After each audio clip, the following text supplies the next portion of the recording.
할렐루야,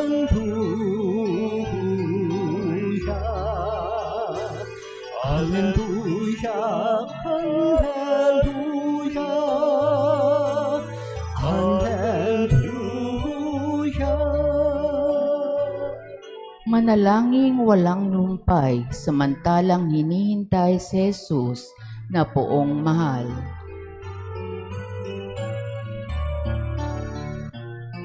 할렐루야, 할렐루야, 할렐루야, 할렐루야, 할렐루야, 할렐루야.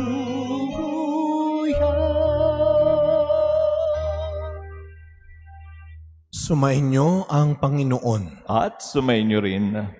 Ang mabuting balita ng Panginoon ayon kay San Mateo. Papuri sa iyo, Panginoon. Noong panahong iyon, sinabi ni Jesus sa kanyang mga alagad ang talinghagang ito.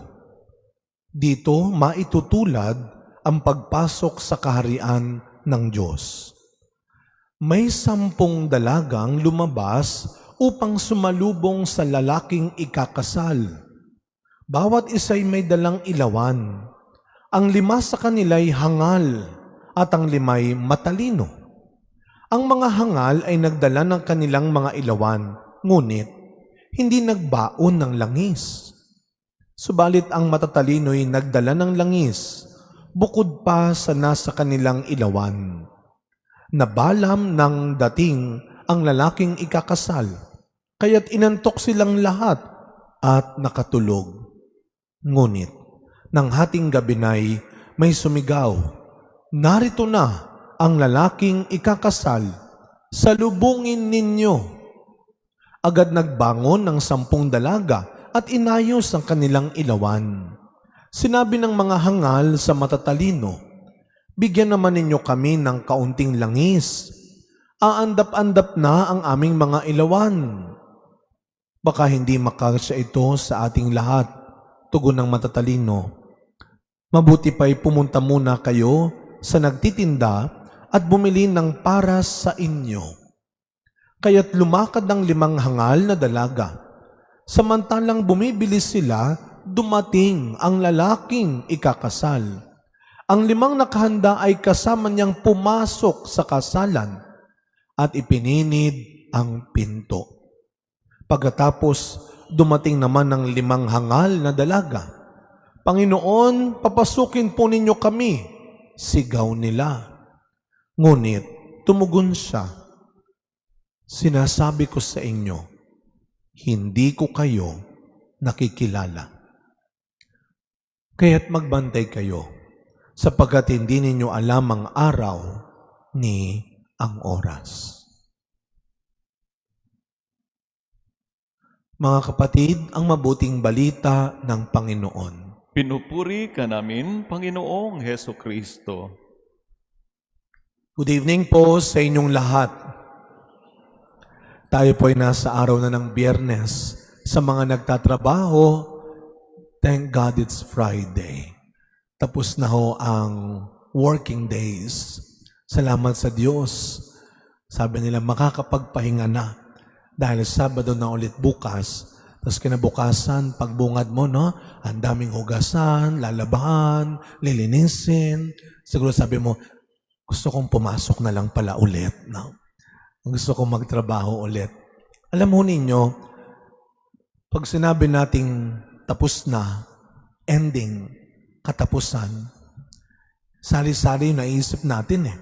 Yung iba natutuwa kapag sinasabing katapusan, ay salamat, sweldo. It's either ikaw yung susweldo o ikaw yung kukubra sa sweldo, no?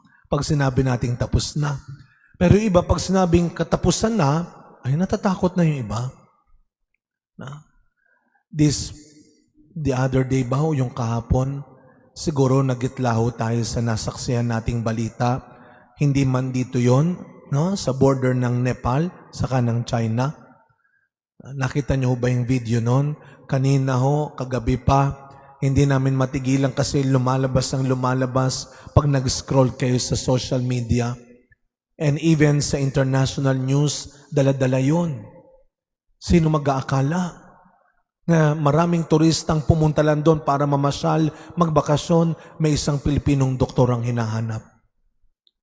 And then all of a sudden, isang napakadambuhalang baha. Nakakakilabot to, nakita ninyo, parang pelikula lang eh. Napakabilis ng pangyayari at nilamon silang lahat ng putik na may kasamang mga troso.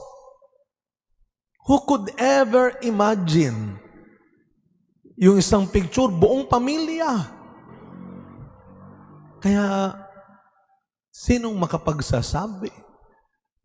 Kung laging meron pang mamaya na, bukas na, next week na, next month na, next year na lang. You can really never tell kung laging may mamaya na. Kaya anong sinasabi ng Ebanghelyo natin? Kahapon pa. Kanina sa wikang Ingles, napakasimple lang. Stay awake. Yan yung sabi kahapon, naalala ninyo? At ang piyesta kahapon ay sino? Santa Monica. At ngayon ang fiesta ay ang kanyang anak na ipinagdasal niya ng matindi, San Agustin. At kapag naaalala natin ang magnanay na ito, hindi naman po ang naalala natin ay yung makasalanang anak lang at yung kawawang ina. Ang lagi nating inaalala at pinagdiriwang ay ang pagbabago, dulot ng panalangin. Ay ang pagbabago, dulot ng pakikinig. Ay ang pagbabago, dulot ng kapangyarihan ng Diyos. At araw-araw, yun dapat ang ating hinihingi. Lord, kung meron pa mang dapat baguhin, itama sa akin, then let me believe now. Kasi ayokong dumating sa araw na, sayang, kung alam ko lang, sana pala, wala na. Pag natapos na ang kwento natin sa mundong ito, naalala ho ninyo si Lazaro at yung mayaman? Nakiusap yung mayaman, baka pwedeng bumalik ako. Para ipaalala ko doon sa mga kapatid ko, wag niyo akong tutularan. Tapos na. Mukhang tutularan ka na rin nila. So kung mahal ninyo ang mga tao sa paligid ninyo, then hindi lang natin sila dapat sabihan. You cannot give what you do not have. Baguhin mo muna yung sarili mo at maililigtas mo sila. Kaya sa barko man o sa eroplano man, ang laging unang sinasabi, isuot mo muna ang life vest mo bago mo mailigtas ang ibang tao. Kaya hindi pwedeng laging sila muna. Hindi pwedeng sila muna ang dapat magbago. Sila muna ang dapat tumulong. Sila muna ang dapat magbigay. Sila muna ang dapat umunawa. Sila muna ang dapat magpatawad. Hindi laging ganon. Dahil kung ano man ang dapat at pwede mo nang gawin ngayon, then you have to do it. It's not always sila muna. We cannot always wait for them to change, to love, to help, to move. What you can do, it is your power. And what others can do to you, it is your choice. Kaya itong ating gospel, the 10 virgins, 5 wise, 5 fool. Kailangan ba natin silang pag-awayin? Hindi. Parang ganito lang yan tayo. Wala naman sino sa atin dito ang pwedeng magsabing lahat ng fool dito maupo, lahat ng wise dito maupo. Because at the end of the day, it's between you and God anyway. It is only God who can really tell us kung ang pinili mo ay kahangalan o kung ang pinili mo ay karunungan. As we continue this celebration, napakalaki ng iniwang mensahe ni Saint Augustine sa mundong ito. 2 important quotations. Well, personally, my favorite quotations of Augustine. First, late have I loved you. Bakit ba ngayon lang kita minahal? Bakit ba ngayon lang? Second, my heart is restless until it rests in you. Hindi ako mapapanatag at mapapayapa hanggat hindi ako sa iyo pumapayapa, namamanatag. Araw-araw, binibigyan tayo ng pagkakataon ng Diyos para itama ang mali, para ituwid ang baluktot. Hindi lagi may mamaya, hindi lagi may bukas na.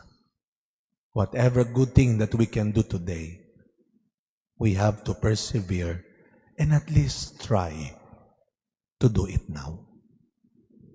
Amen.